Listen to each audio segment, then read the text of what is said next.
It's always difficult when you're doing a task, but you're not really sure what's expected, and that's often the case with assignments. There's a concept called the curse of knowledge, in which experts overestimate how much beginners in a field know. For lecturers, we often take it for granted that students understand what we're looking for when they submit work. I always do my best to think back to my own undergraduate studies in psychology, and I remember becoming more knowledgeable about all the stuff in the background of just learning about psychology that helped me. So in this video, I'm going to talk about what I know about the obvious and the not so obvious things your markers are looking for when they're grading your psychology assignments. So I'm going to go through the obvious things and then the not so obvious things with some tips about ways you can tackle them and some suggestions of next steps that will help you. So before I start, I want to clarify that no one is trying to catch you out with assignments. Like I said, I think it's taken for granted that it's pretty obvious what is being looked for and that students already know and understand how to do this. There is often advice available, but you might have to search for it or ask for help. Academics have a huge amount of pressure on their time, and most are focusing on your subject-specific knowledge and rely on your university student services or other support to provide you with wider academic skills. I think there's also an assumption, and often this kind of information is provided in general course introductions or induction modules. Also, as I mentioned at the beginning of the video, as we learn more, it's easy to forget what it's like to learn this stuff, and that it wasn't at one point very clear to us either. Okay, so 3 really obvious things. The first is answering the question. It seems really obvious, although often students miss this in the heat of trying to put together all their arguments. I wrote a blog post on the psychacademicskills.com website on March the 6th, 2026, where I wrote more about have you answered the question. Another important thing is doing what the question asks. So there's always an action word in your assignment question or the title of the assignment, which is asking you about the kind of thing you need to do or telling you about the kind of thing you need to do. So those can be things like describe, critically evaluate, compare and contrast.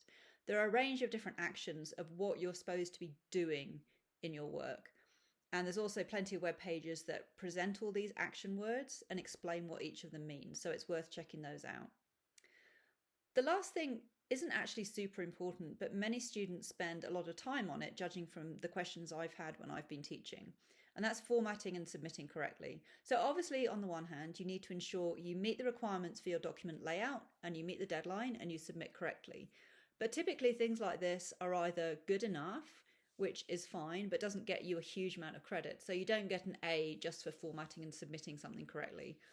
But if you do it really badly, it can impact your grade. So obviously, if you don't submit, or you submit in the wrong place, or you submit the wrong file, or the formatting, presentation and writing is so poor that your marker can't understand them, that is going to have a negative impact. I feel like these things are often easier to handle, so students spend more time on them, even though they're less important overall. Although I will talk later about how academic skills underpin the things that markers are really looking for. So it may sound really obvious to say, answer the question and do what's needed in the required format and submit the work correctly. But there are quite a few not so obvious underlying things going on, and there's typically a central core of elements any marker is looking for. The first is that you actually understand the topic, and that's more than just repeating what you've read in books, listing points about the topic, or summarising different papers. Often with weaker papers, they read like a list of points about the topic and may include jargon or technical language without clear evidence of understanding of that. Your marker wants to be confident from what they're reading that you do understand the topic. So that might mean adding explanation in your own words, so not using quotes and not using jargon, and explaining how it's relevant to your answer. The second point is they're looking for relevant evidence that is used well. You obviously have to provide evidence to support your arguments, and that's usually information from peer-reviewed research or information from textbooks, although you should rely less on textbooks as you progress through higher education. Especially as you get to higher levels, we're looking for you to have read more widely and beyond the evidence that's been given to you. So not just summarising the studies that are described to you, but engaging more thoroughly with the literature. But also that you're able to select relevant and good evidence, pick out the parts of it that are most useful, and link it to the answer you're giving to the question. The next point is that we are typically looking for criticality. And again, that more so the more you progress through higher education. And there are lots of ways to be critical, and that doesn't just mean criticizing or pointing out the limitations of ideas or research. One element of critical thinking is just being able to identify and present relevant information. So not just saying, listing every point you know about a topic, but picking out the parts that make a strongest argument. And that shows you're thinking carefully about what is most important and helps demonstrate your understanding as well. Another element of critical thinking is doing what the question's asking, like comparing and contrasting.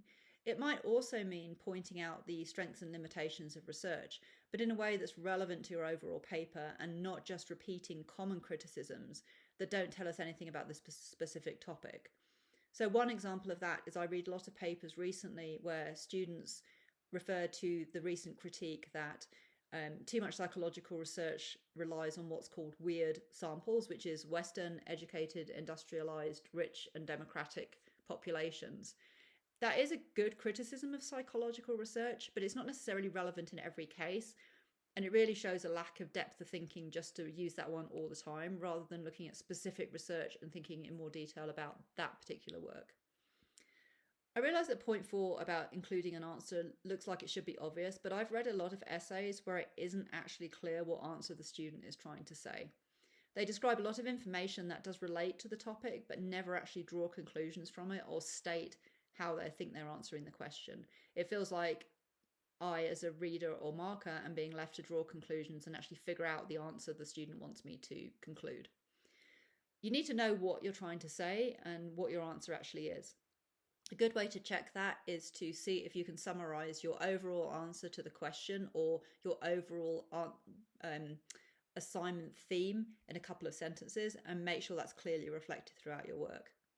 Your academic practice is a foundation for these things. It means things like appropriate structure, grammatical and understandable writing, proper citing and referencing, and the ability to communicate clearly. So some elements of writing are easier to tackle. So getting citing and referencing right is a case of following rules and looking at examples. Just citing and referencing correctly isn't going to make a difference between a C grade and an A grade. So often with the academic practice, these are things that support all the stuff at the top of this list, which is important because it will help you do well, but by themselves, they're not going to get you a higher mark. So some rubrics include a portion of the marks for things like evidence of wider reading, but you have to do the reading and use it well to benefit from it through your writing. So the more you read, the better you will be able to demonstrate your understanding, the more evidence you'll have to call on, and the more ability you'll demonstrate to be critical. So being able to say, tackle your reading list, which is an academic skill, is a key part to underpin the other parts of that. It's also important to remember that while you may have a clear idea of what you mean and what you're trying to say, it's not always obvious to someone else, so it can be really useful to get a second opinion for these kind of things. If you book an academic skills session, we can look at your work and feedback together and identify how to improve any of these elements. So here are 3 tips that you can take forward. The first is to find the general marking criteria and any specific ones you are given for your assignments. These are typically outlined by your institution, and they may be provided in general for your program or for your level of study, say undergraduate or postgraduate. They are often referenced on your assignment brief as well. So try to identify the things I mentioned on the last slide and figure out how they're reflected in the marking criteria you're given. Whenever you're writing an assignment, try to create a 2-sentence summary of your overall answer. If you can't do this, you need to read more and think more about the topic. Whenever I'm tackling a new subject, I spend time just reading about it and getting a sense of the range of topics and the perspectives. And I found that at some point I do start to generate an opinion about it, which would form my 2-sentence summary.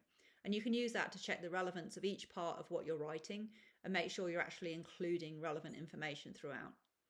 It can also be useful to evaluate your previous assignments. So find something you submitted recently and see if you can identify the places in that where you did the different things I mentioned. So can you find places where you demonstrated your understanding? That might be describing, explaining a concept, or answered the question, so actually stated a conclusion.